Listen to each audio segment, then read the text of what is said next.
नाज़रीन ख़बर शामिल क्यों था सकरण मां काज़ी अली रज़ा सनाई की रिपोर्ट मुताबिक़ सिंध एजुकेशनल वेलफेयर एसोसिएशन पारां सिंधु तहज़ीब के नाले से चौथी सालियानी थी गुज़री।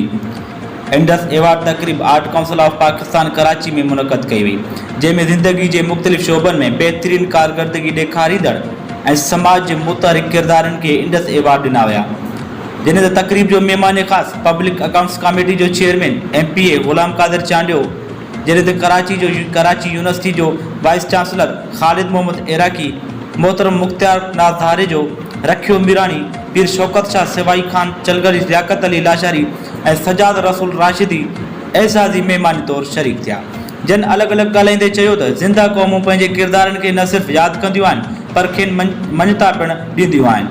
सिवाइ सिंध इन ते अमल करियो एवार्ड ॾेई रही आहिनि। हिन चयो त सेवा सिंध जो अमल करियो जेको पिणु एवार्ड ॾेई रही आहे।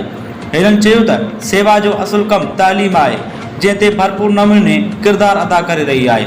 उनखां अॻु सिंध एजुकेशनल वेलफेयर जे चेयरमैन सैयद महबूब शाह, लेडीज़ विंग जे सदर आमना मेमन प्रोग्राम जो मक़सदु ॿुधाईंदे चयो त सिंधु तहज़ीब जे नाले ते ही चौथों सालियानो एवार्ड प्रोग्राम कराए रहिया आहियूं, जंहिंमें समाज जे हाकारी किरदारनि जी चूंड कई आहे। उनखां अॻु आयल महिमाननि जो आदरभाव कयो वियो। जिन शख़्सियतनि एवार्ड वसूल कया उन्हनि में सकरण प्रेस क्लब जो सदर काज़ी जावेद सनाई, मुख्तार नाज़ारे जो VC खालिद मोहम्मद इराकी समेत काफ़ी शख़्सियतूं पिणु शामिल हुयूं।